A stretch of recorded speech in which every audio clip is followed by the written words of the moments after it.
Surgery के लिए जो है वो लेंस का सिलेक्ट करना भी बड़ा मुश्किल काम है। हम हॉस्पिटल में चले जाए, वहाँ पे तो एक दुकान लगी हुई है, मतलब 30,000 का भी लेंस है, 50 का भी है, 1.5 लाख का भी है। हमने जब भी लेंस सिलेक्ट करना होता है हमें बहुत सारी चीज़ों को देखना है। आई के स्ट्रक्चर्स को देखना है, पेशेंट के प्रोफेशन को देखना है, पेशेंट की बॉडी में होने वाली और डिफरेंट चीज़ों को देखना है। एक 80 साल के बाबा जी को वो रिक्वायरमेंट नहीं है जो कि एक 40 साल के यंग बंदे को है। कुछ लेंसेज ऐसे हैं जो कि हम दूर भी दिखा सकते हैं और नज़दीक भी दिखा सकते हैं।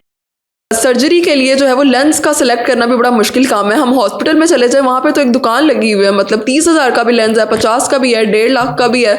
तो कौन सिलेक्ट करेगा इसे? डॉक्टर करेगा, पेशेंट करेगा? क्या इसका तरीका है? लेंस की सिलेक्शन एक बहुत पर्सनलाइज्ड मैटर है। पर्सनलाइज्ड मैटर इसलिए है कि आपकी एज क्या है, आपकी रिक्वायरमेंट क्या है विजन की।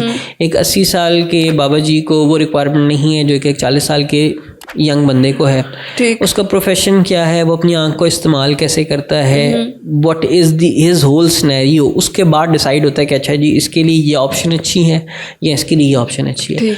हमने जब भी लेंस सेलेक्ट करना होता है हमें बहुत सारी चीज़ों को देखना है। आई के स्ट्रक्चर्स को देखना है, पेशेंट के प्रोफेशन को देखना है, पेशेंट की बॉडी में होने वाली और डिफरेंट चीज़ों को देखना है। मसलन मैं आपको सिंपल सी बात बताता हूँ। 30 साल का एक बंदा है जिसको सफ़ेद मोतिया हो गया और वो मेरे पास आता है कि जी मैंने लेंस की सिलेक्शन करनी है, लेकिन मुझे ये पता चलेगा जी ये टाइप 1 डायबिटिक है। वहाँ पे उसकी सिलेक्शन के क्राइटेरिया के अंदर कुछ कैटेगरीज बिल्कुल ऑफ हो जाएंगी। So it is a very personalised matter. लेकिन फिर भी मैं आपको कुछ जनरलाइज गाइडलाइंस एक्सप्लेन कर देता हूँ कि क्या टाइप्स होते हैं और हम उसको सिलेक्ट कैसे करते हैं। ये 30,000 50,000 से कीमत का इसमें सस्ता देख के सस्ता लेंस नहीं, वो कीमत का जो लोगों के जहन में जो सवाल होता है ना कि पता नहीं शायद बहुत अच्छा है तो वो बहुत ज़्यादा, यानी ज़्यादा महंगा है तो वो बहुत ज़्यादा अच्छा होगा। भाई जो सबसे महंगा है ना वो आपको मुमकिन है सूट ही ना करे। ठीक है, तो आपने अपने बेसिकली ये पर्सनलाइज मैटर है और ये आपने ये नहीं हो सकता कि आप अपना कोट सिलवाने भेज दें और छोटे भाई को भेज दिया जाओ मेरा नाप दो। तो ये आपके लिए ही चीज़ सेलेक्ट होनी है, तो वहाँ पे डिस्कशन जो है वो आपके साथ होनी है। वो जो आपने एक लफ्ज़ यूज़ किया जी वो दुकान लगी हुई है, मसला वो दुकान का ये है कि वो हॉस्पिटल्स हैं जहाँ पे बहुत ज़्यादा रश है और वो डॉक्टर अपने पेशेंट के साथ टाइम नहीं गुजार रहा। अगर जहाँ पे अगर मेरे पास एक पेशेंट आता है तो मैंने उससे ये सारी चीज़ें पूछने के बाद फिर उसको डिस्कस करना है, हाँ आपके पास ये 2 या 3 ऑप्शन है, इसमें से सिलेक्ट कर लें और ये तकरीबन उसकी प्राइस रेंज बन जाएगी।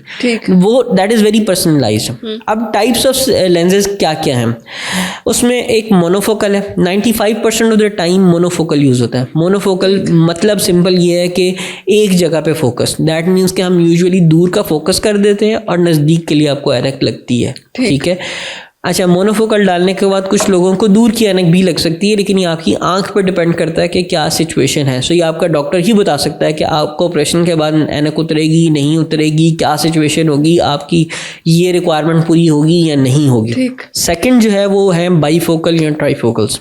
बाई या ट्राई या 2 जगह पे फोकस कर रहा है या 3 जगह पे फोकस कर रहा है। आपने ऐनकें देखी होंगी जिनके अंदर दूर के लिए ऊपर से देख रहे होते हैं और नज़दीक के लिए नीचे एक हिस्सा बना हुआ होता है, एग्जैक्टिव्स यूजुअली पहनते हैं। तो हम आँख के अंदर जो लेंसेज डालते हैं उसमें भी कुछ लेंसेज ऐसे हैं जो कि हमने डिज़ाइन कर लिए हुए हैं कि दूर भी दिखा सकते हैं और नज़दीक भी दिखा सकते हैं। अब उसी की एक और टाइप है जिसको कहते हैं extended depth of focus, EDOF lenses. उसकी टेक्नोलॉजी डिफरेंट है। वो एक और तरीके से आपने कुछ ऐनकें देखी होंगी जिनकी दूर और नज़दीक की ऐनकें हैं, लेकिन पता नहीं चलता कि जी वो कहाँ से दूर देख रहा है और कहाँ से नज़दीक देख रहा है। वो लेंस का कर्वेचर इस तरीके से चेंज होता है कि पता ही नहीं चलता। तो आँख के अंदर जाने वाले लेंसेज में भी कुछ ऐसी टेक्नोलॉजीज़ हैं जिसमें रिंग्स या वो एरिया का नहीं पता चलता, वो एक्सटेंडेड डेप्थ ऑफ फोकस वाले हैं। फिर हैं कुछ लोगों को सिलेंड्रिकल नंबर्स। सिलेंड्रिकल नंबर्स ऐसे होते हैं जैसे एक बॉल है सिंपल गोल और एक ओवल है अंडा।